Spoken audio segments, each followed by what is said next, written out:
Yo guys, Coach Theo here, Uncommon Sense.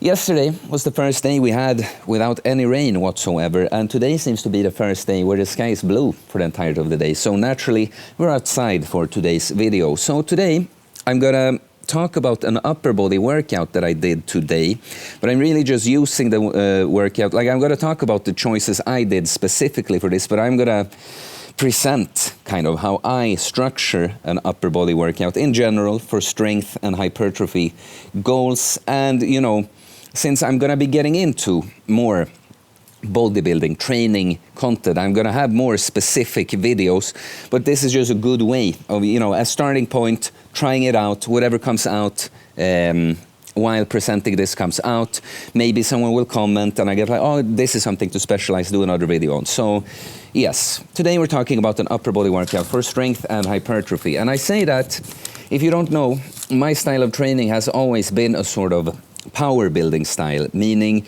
I'm not a power lifter. I don't care about just the squat, bench press and deadlift with very specific forms, you know, the big arch and past bench and the squat just to below a parallel and that, you know, all great exercises, but I care about doing other forms than a typical powerlifting form on them. And I also want to be aesthetic. I like to train for the aesthetics, but, you know, training for muscle endurance and for mobility, and I like to get all of this done at the same time as possible. So power building is basically, you know, if bodybuilding is training only for the purpose of a physique and powerlifting is only training for the purpose of strength, this is something in between. I care about strength, but for instance, if I go for a PR on a squat, it's not a just below parallel powerlifting squat, it will be an ass to grass squat.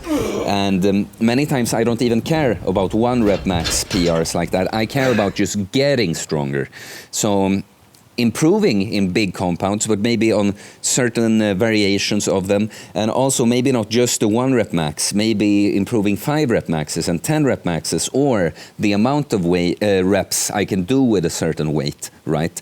And so strength and muscle, they will always be connected, right? Like getting stronger will help you put on muscle, and putting on muscle will help you be stronger.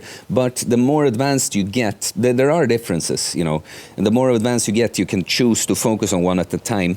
So, but the point is that my general style is to kind of do both 50-50. But as of right now, I have a couple of strength goals I want to reach. Like, I want to get stronger on the chin up with a very specific strict form that I do, and I want to get stronger on the bench press. The bench press is not even a favorite exercise of mine, never has been, but I'm close enough to 140 kilos. It's something I'm just like, okay, I can just spend some time getting these 3 plates just as sort of a milestone. I will learn a lot in the pursuit of it, and yeah, I've just gotten into my head that I want that. So that's gonna color this upper body workout, but it is the same structure. It is from the type of program I've followed for a long time. I guess I'm gonna, because I don't quite know. All I'm doing right now with my training for the 1 to 2 months to come is like preparation for a bulk. I'm experimenting, which I've done a lot this year, but more specifically for my own training coming up. Like, I'm trying to heal a hip injury, so the legs I'm gonna have to take a bit chill with. With the upper body stuff, I'm just kind of trying different exercises and rep ranges and intensities to see how I respond to it. So here we go. Started with weighted chin-ups today. And I did more like than I typically would do, but I just wanted to do a little strength test. So with my very strict dead hang form, I worked myself up to a 55 kilo single. It wasn't quite all the way. It looks in the video as if I'm going all the way, but I know a little bit like that was missing. If I was kicking and stuff with my legs, I would come up, but again, that's not me. That's not what I'm aiming for. I want to get the rep doing it a certain way, not just move a certain amount of weight in whatever way. That's more powerlifting mindset, right? But so after that, I went down to 40 kilos, did 3 doubles. I was going to do more heavy low rep stuff, but I'm just feeling, I've been training for the 1 arm chin up and doing a lot of heavy chin ups, and I can feel getting some bad feels in the elbow. and it's just, you know, I train a lot to bulletproof myself, but as you get stronger, if you do something repeatedly that's just very heavy, it's just going to wear on you. But so this was a good sign that I probably chill with a weighted chin-up this grip for a while and switch to wide grip for a while. But so instead of doing more like heavy lower weight stuff, I did some in between. I did 3 sets of 5 with 20 kilos, which I know is like keeping 2 to 3 reps in the tank, because I did 8 reps with the same form last week. But just to get in some good volume that still will stimulate without overloading this elbow too much. So typically, if I didn't have more, like I want to increase my strength here, I would put the working sets, I would put it in the like 5 to 8 rep range. Like 5 is a perfect like amount of reps where building muscle and strength like kind of intersects. This goes mostly for compounds. Like maybe you don't want to start swinging 5 rep lateral raises and stuff. But yeah, then I went to the bench. I worked myself up to a single of 120 kilos, which was okay. Even though it's antagonistic muscles, like all that chin-up volume will definitely have given me some central fatigue, so I will lose a little bit of strength on the bench. The best bench I had before starting my cut was 125 kilos passed. This was 120 kilos without the pass, but after chin-ups.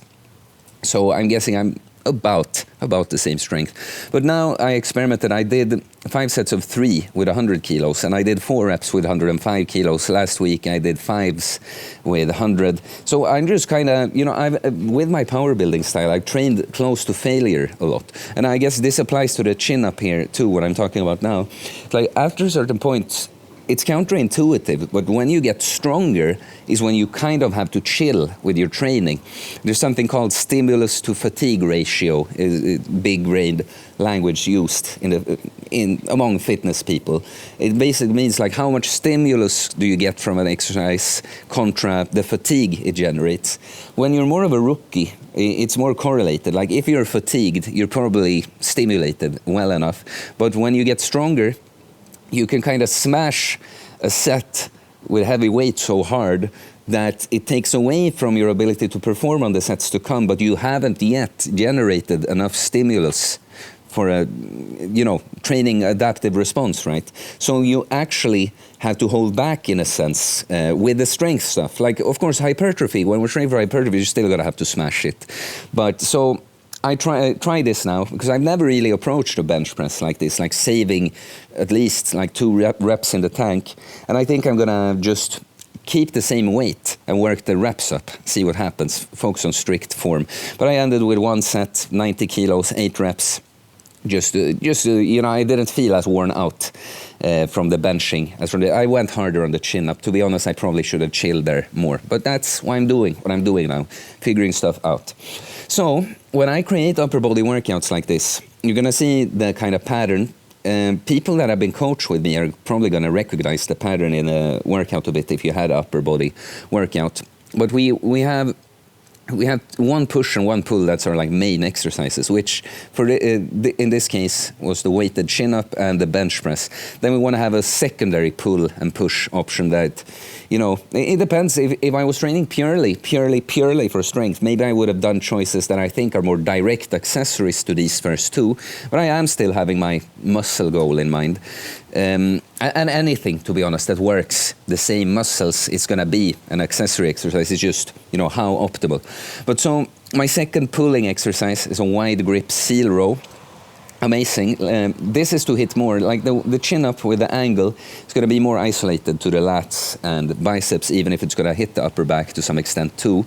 I do the wide grip seal row because with a narrow grip, I'm pulling more closer to you. You're going to be stronger, but you're also going to have some more lats, even if it's more upper back now on this angle.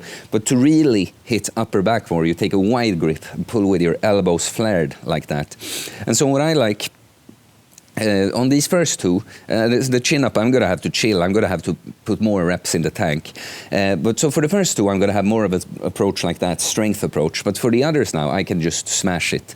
This is hypertrophy. So what I like with grip, row variations, and especially like for upper back with a weakened positions, wide grip like this, is you don't stop when the full range of motion stops, because it's going to be at the very top. You're going to lose the very, like the last part of the motion way before everything else. And if it's a press, if that happened, you're stuck. But on the pull exercise, we can take the opportunity.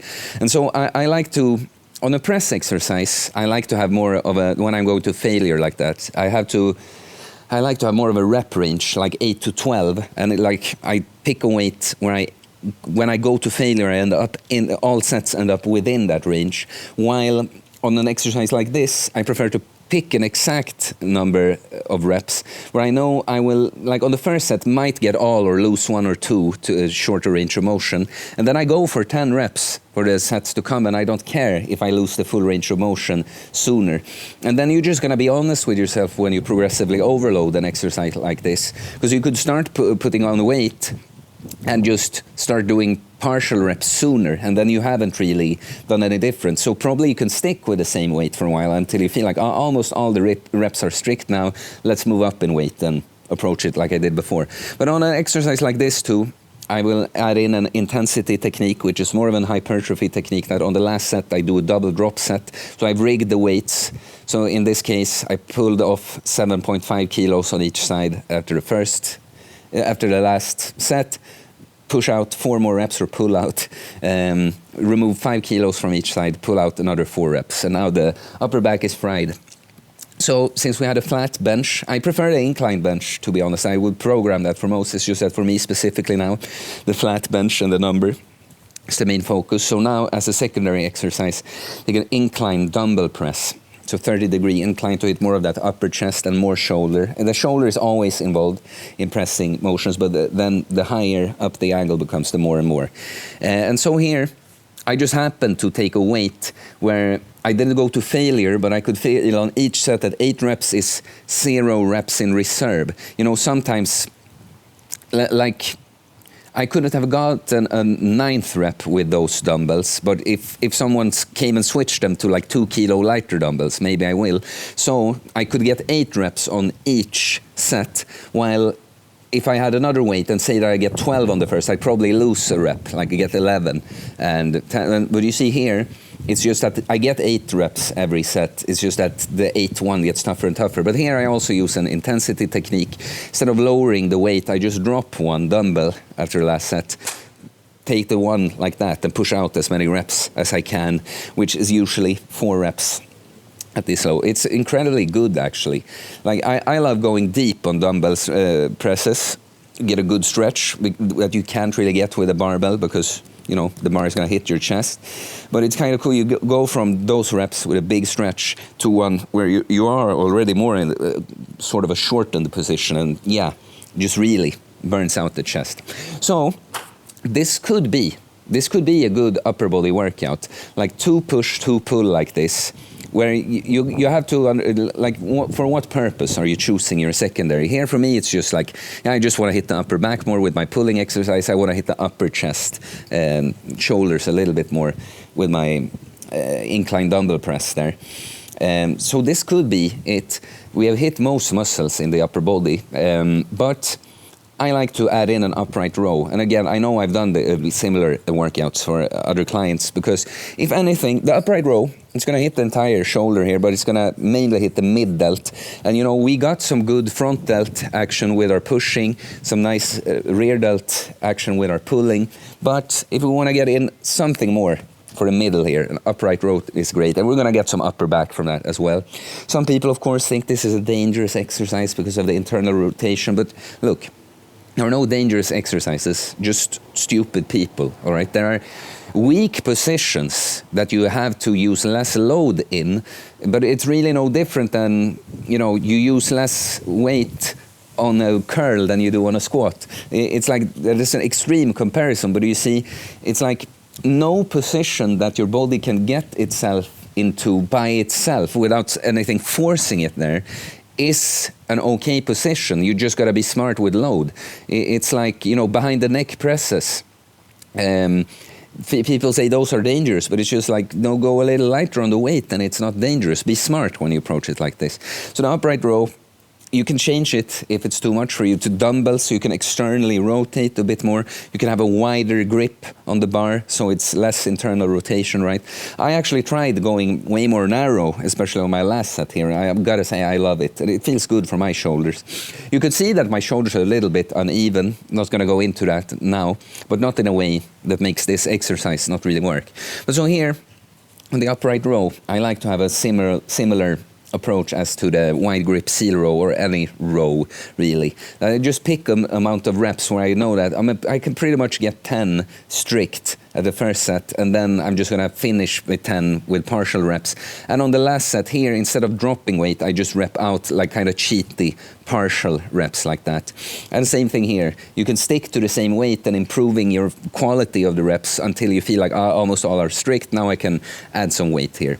So these 5 exercises are really like the 4 are really the meat. The 5th is what I'd add generally to feel like we've hit everything. Now we can, of course, add stuff according to our needs and work capacity.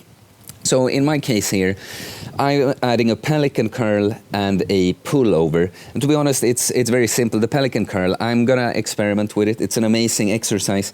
Like when you get that huge stretch on the biceps that you don't get that often, it's really only the incline curl otherwise, but it's so much heavier. I actually get sore in my biceps from this one. It's just that it's quite difficult to standardize, with a ring height. If you change that to make it heavier, maybe you change your foot position. I'm gonna experiment with this because I really want to implement. It is a good accessory exercise for my chin-up, weighted chin-up, but it absolutely is a purpose. I think my arms are a weak point. And this one, if I can come up with a way to, I standardized, I made sure I knew how I did them this time. If I can add weight instead of playing around with the rings. I have a neck harness now. Maybe I can hang weight and do it like that. But yeah, I superset it with a pullover, which again, it's kind of to support my chin up, but it's gonna hit some triceps and some chest too, so it can carry over a little bit to the bench as well. The pullover actually makes a lot of sense to have on an upper body workout because it's like a more isolated exercise than any pull or push, but it still kind of overlaps a bit with push and pulling movements. But I'm doing it as an accessory to the chin up, to isolate the lats more, but also I feel like it's a very unique exercise. I feel like the stretch there can actually be good for my posture. It's going to be good for the serratus, that kind of cool muscle there.